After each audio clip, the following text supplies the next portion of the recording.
Tras el capítulo de introducción, vamos a pasar al segundo capítulo en el cual describiremos brevemente la arquitectura de los ARM.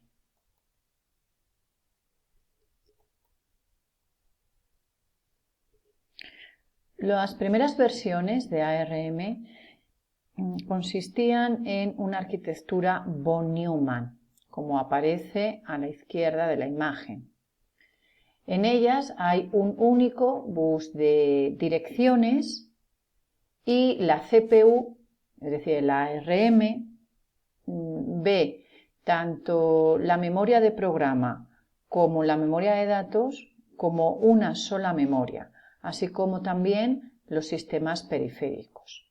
A partir del ARM8, la arquitectura pasa a ser una arquitectura Harvard. Desde fuera lo que vemos también es un bus AHB, igual que lo veíamos en la von Neumann, son las siglas de Advanced Bus, por el cual circularán tanto datos como instrucciones en la arquitectura Harvard. Pero lo que es el core, lo que es la CPU, lo que es el ARM, va a ver que aparecen los datos y las instrucciones por diferentes canales. Entonces lo que tendremos es una memoria caché en la cual se guardarán las instrucciones y a la cual puede acceder el PC, es decir, que tenemos un bus de direcciones de programa, ¿de acuerdo? Va a ser una memoria de solo lectura. Y luego en otra caché aparecerán los datos a los cuales también se puede acceder tanto para leer como para escribir. En ambos casos, tanto en la arquitectura von Neumann como en la arquitectura Harvard, los sistemas periféricos están mapeados en memoria. ¿Qué significa eso? Pues significa que los puertos, es decir, los registros que pertenecen a los periféricos, la CPU los ve como direcciones de memoria, aunque físicamente no sean eso. Por tanto, cuando quiera acceder la CPU, tanto en el caso von Neumann como en el caso Harvard, a uno de los registros de los periféricos, lo hará utilizando las instrucciones load y store, que son las mismas que utiliza para acceder a memoria. Cuando veamos el juego de instrucciones veremos que, por tanto, no existen instrucciones de input o output. En esta transparencia lo que vamos a hacer ya es centrarnos en nuestra máquina, es decir, en el ARM7 TDMI. Y lo que tenemos aquí es un diagrama de bloques de sus principales bloques funcionales. Como se puede observar, la topología es von Neumann, como ya hemos dicho en la transparencia anterior.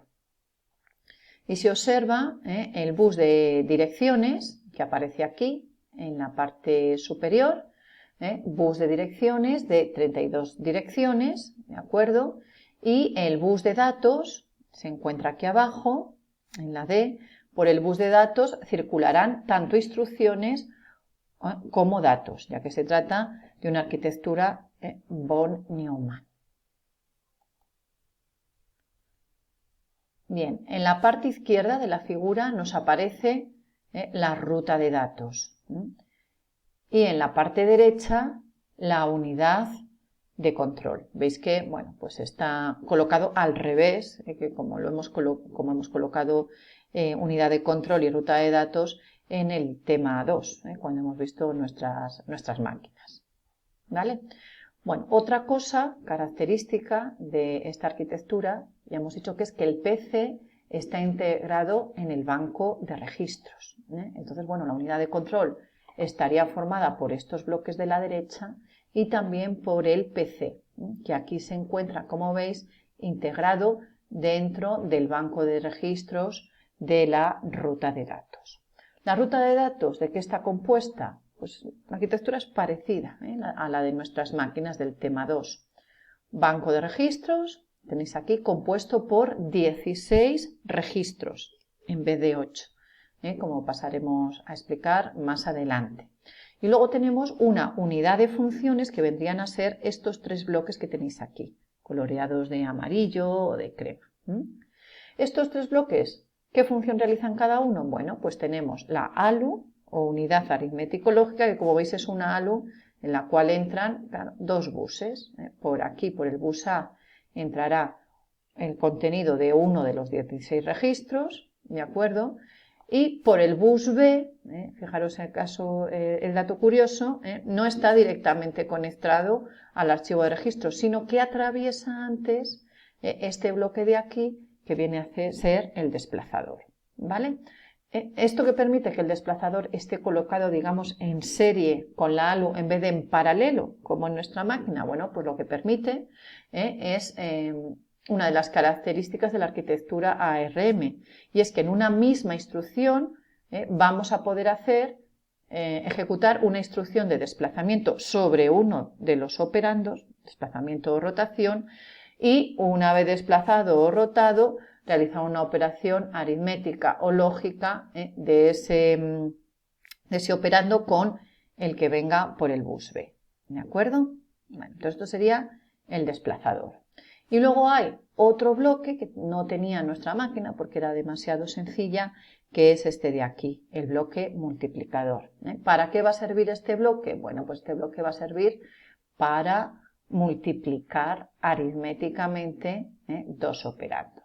Entonces, bueno, pues uno se introduce por el bus A, el otro por el bus B, y el resultado de alguna manera, bueno, pues aparecerá, no sé muy bien qué ruta seguirá, pero bueno, se puede guardar al final en el banco de registros. Como veis, también se ve claramente que es una arquitectura registro-registro o load-store. Lo que es la unidad de funciones está conectada al banco de registros, tanto para obtener de ahí los operandos como para escribir ahí el resultado.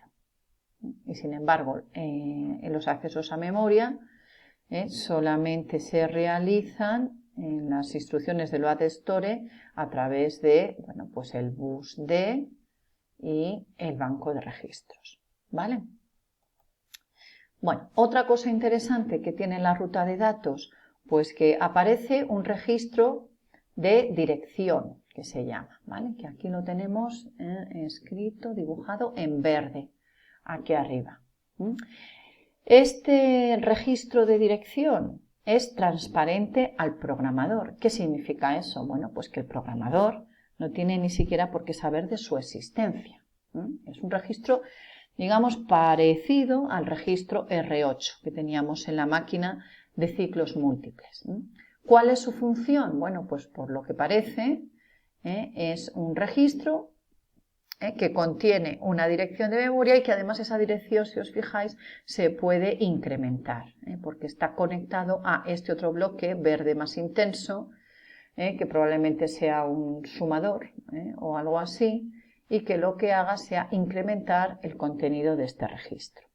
¿Para qué puede servir este registro? Pues este registro probablemente sirva para implementar de una manera más sencilla las operaciones de load y store múltiple, en las cuales pues, hay que hacer varios accesos a memoria, porque en el load y en el store múltiple se trabaja con varias direcciones de memoria y con varios registros, y probablemente pues, utilizando este registro en vez de el registro que sea del banco de registro, pues los accesos sean más rápidos, ¿vale? Porque además permita incrementar el registro a la vez que se está transfiriendo algún dato.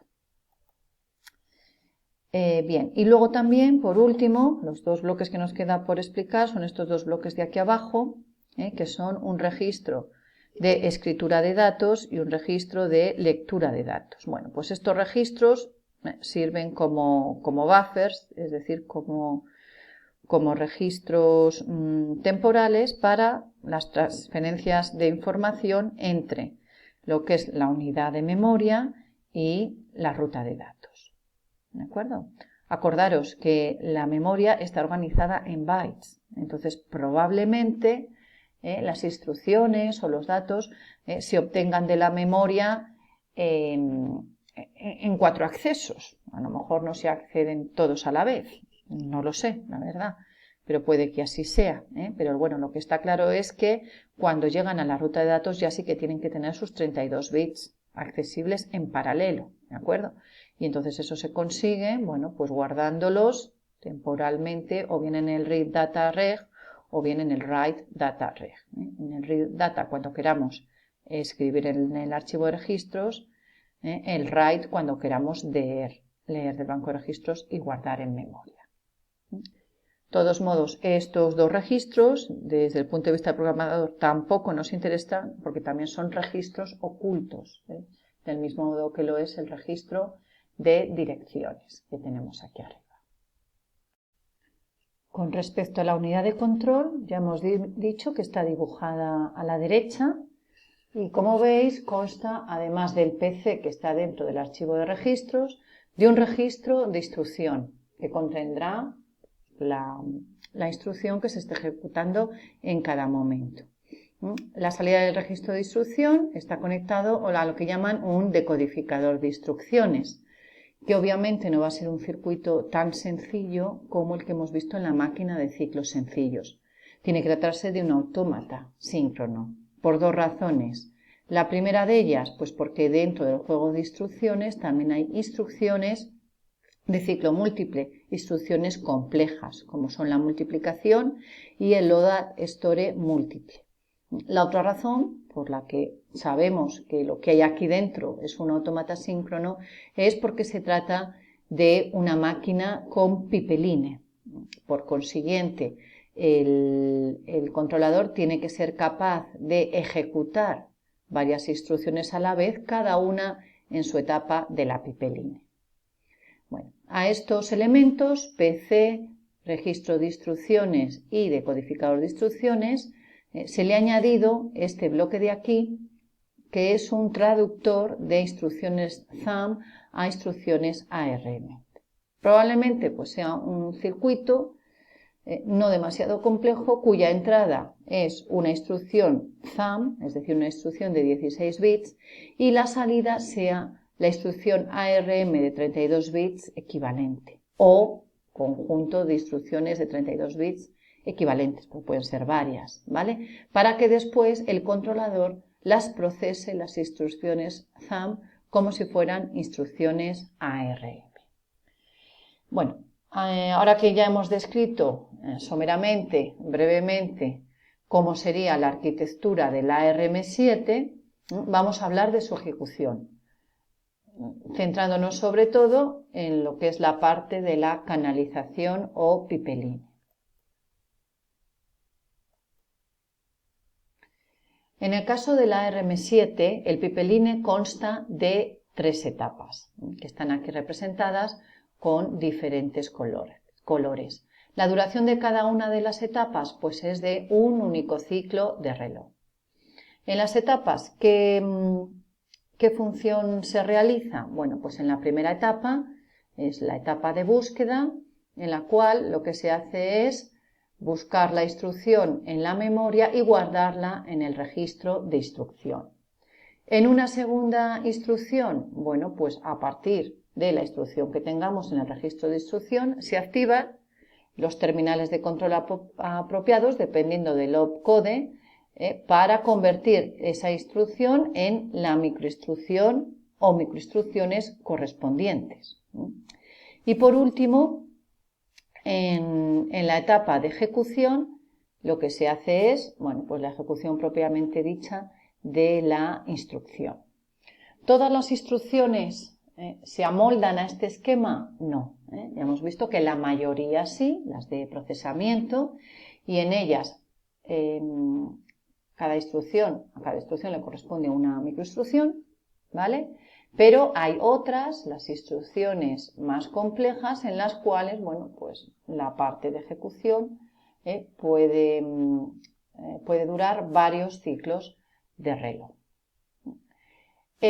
Otros ARM más avanzados, como son por ejemplo el ARM9, en vez de tener 3 etapas de ejecución, lo que tiene son 5. Entonces, bueno, pues su pipeline responde a la figura que tenemos a la derecha. ¿Cuál es la diferencia básica entre una y la otra? Bueno, pues básicamente lo que parece que se ha hecho es lo siguiente. En el ARM7 veis que la etapa de ejecución, bueno, pues comporta varias subetapas, porque las señales tienen que atravesar varios circuitos combinacionales, sin pararse ninguno de ellos. ¿Cuáles son estas? Bueno, pues la lectura de los registros, pasar por el desplazador, pasar por la halo y por último escribir el resultado en los registros. Da la impresión de que esta etapa es la más lenta con respecto a la de decodificación y a la de búsqueda. Y por consiguiente es esta etapa de ejecución la que determina cuál va a ser el periodo de la señal de reloj. Entonces, a la hora de diseñar el pipeline del ARM9, lo que se ha intentado es, bueno, pues dividir esta etapa de ejecución, que parece la más lenta, en 3 etapas, en definitiva.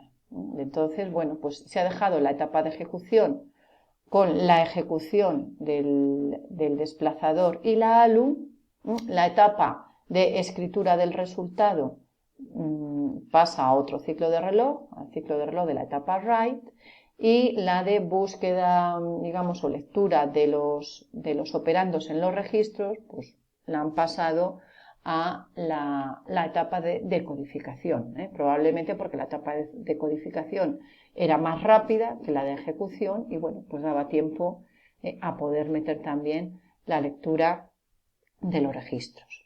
El tener más etapas en la pipeline conlleva el complicar un poco la ruta de datos. ¿Por qué? Pues porque hay que introducir plataformas de canalización que alberguen los resultados intermedios. Lo mismo ocurre con el controlador. También hay que meter una serie de registros para pues ir guardando el valor de los terminales de control de una etapa a otra hasta que sean efectivos.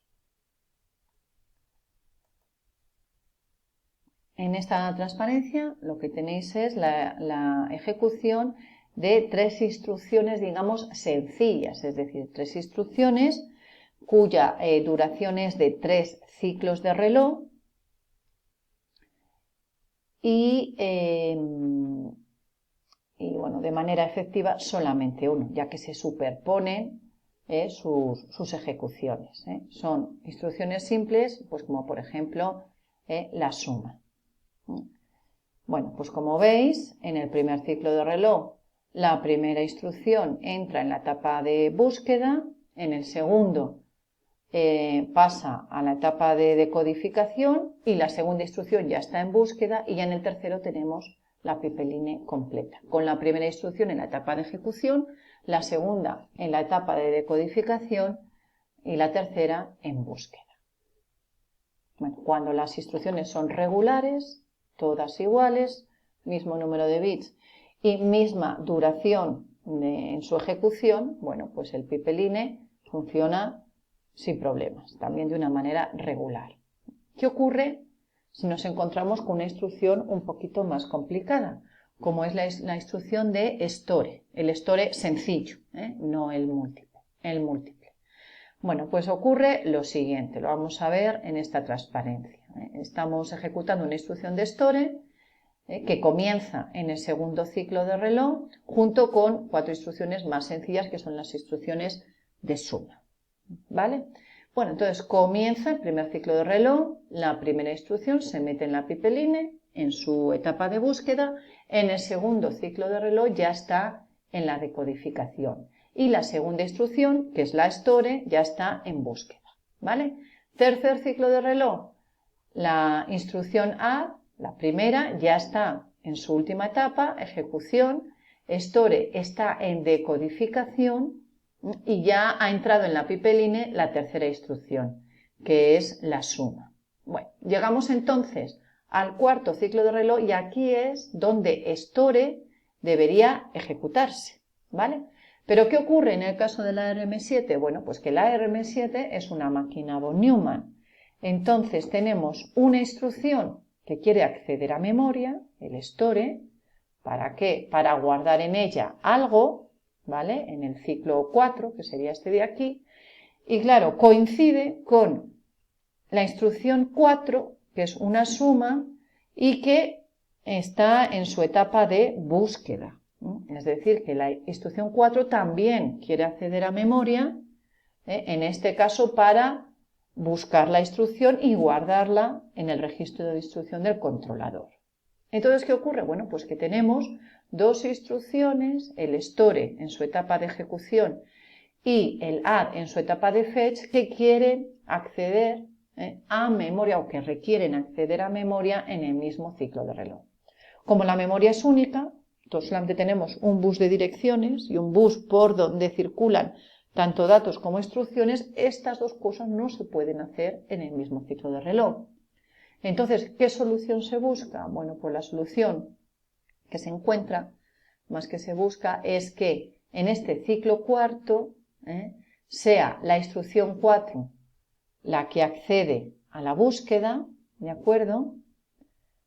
Es decir, la que accede a memoria, y el store, bueno, pues se quede aquí sin acceder a la memoria. En este ciclo de reloj, bueno, pues si tenemos un direccionamiento un poco más complicado, este ciclo de reloj se puede aprovechar el store ¿para qué? Para buscar la dirección efectiva, por ejemplo, o simplemente quedarse esperando que pueda acceder a memoria, ¿vale? Bien, pasado eso, llegamos al ciclo de reloj 5, en el cual el store accede a memoria para realizar la transferencia del dato desde registro a memoria, ¿vale? Como aquí ya le ha tocado al store acceder a memoria, no puede acceder a memoria ni la instrucción 4 ni la 3, si lo necesitara. Entonces la instrucción 3 y 4 tienen que retardar un ciclo de reloj su ejecución. Lo veis aquí, que hay un ciclo de reloj que pone stall, en el cual no se hace nada, ni aquí ni aquí, ¿de acuerdo? Y luego ya en el siguiente ciclo de reloj pues ya pasaríamos a comenzar el ciclo de búsqueda, la ejecución 5. Al final, resultado de todo esto, bueno, pues que el store funciona como, bueno, pues si tardara un ciclo de reloj más de manera efectiva con respecto al resto, ¿de acuerdo? Entonces, si todas las instrucciones sencillas tardan 3 ciclos de reloj, pero de manera efectiva 1, puesto que se superponen, el introducir una instrucción de store implica tardar un ciclo de reloj más. Entonces funciona como si la instrucción store tardara 2 ciclos efectivos de reloj en vez de 1.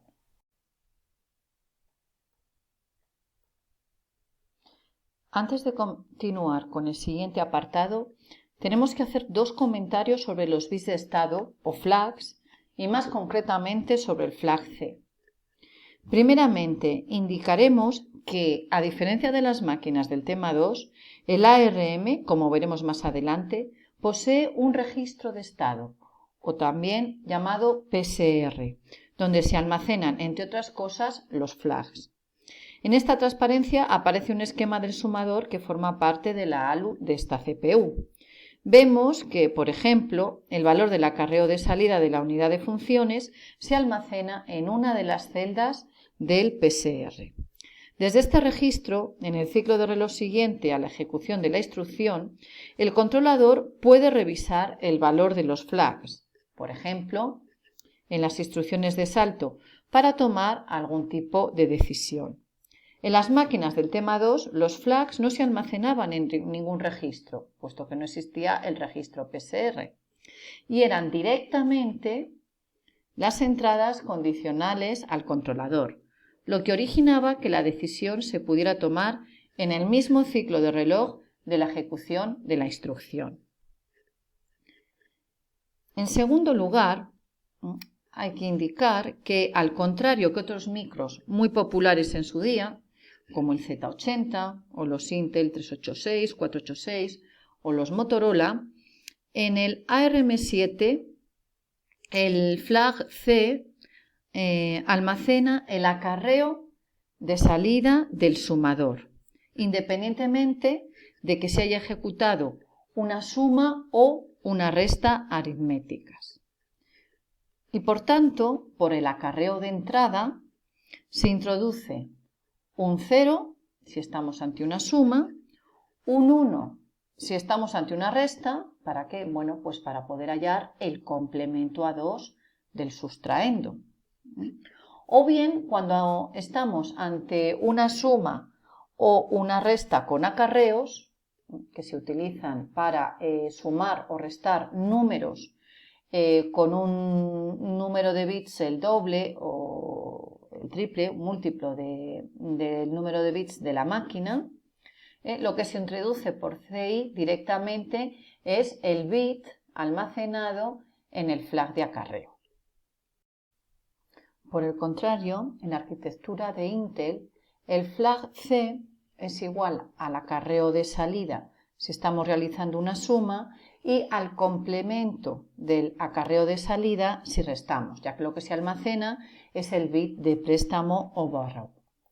Para ello existe una puerta SOR a la salida del acarreo de salida del sumador, cuya segunda entrada se encuentra a 0 en el caso de que estemos haciendo una suma y sin embargo a 1 si lo que realizamos es una resta, para de este modo complementar el acarreo de salida y almacenar en el PSR el acarreo de salida en caso de suma y el préstamo en caso de resta.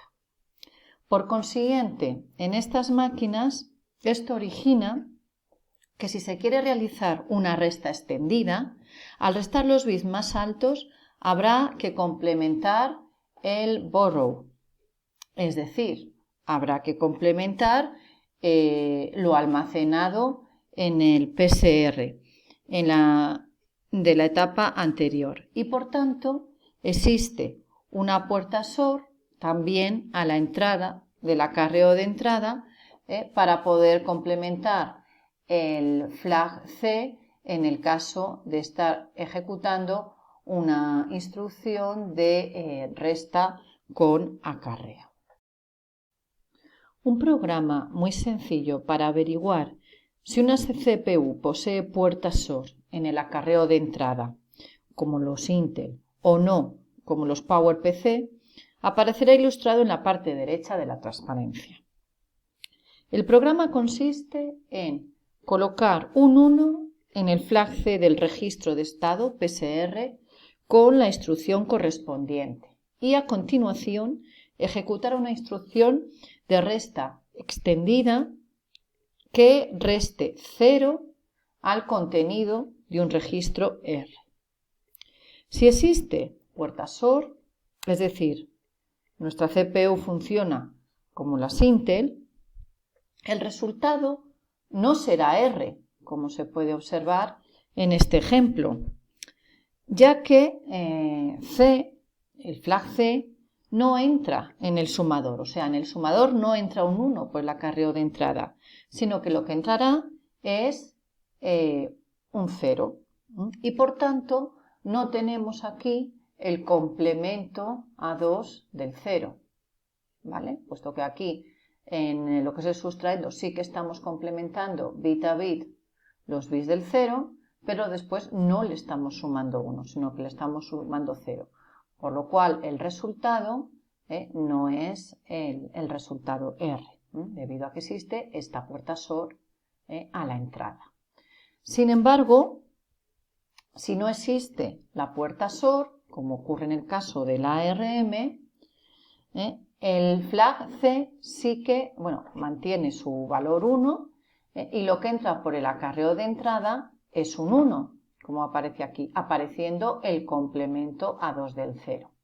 De modo que cuando restamos al contenido de R el número 0, nos queda el número R. De este modo se evidencia la ausencia de la puerta SOR a la entrada del acarreo de entrada y por consiguiente también una ausencia de puerta SOR para guardar el acarreo de salida en el registro PSR y por tanto se puede concluir diciendo que en el caso de las restas el flag C actúa como un préstamo invertido, es decir, como el complemento del préstamo. Esta característica también se hará patente en los códigos de ejecución condicional que veremos más adelante.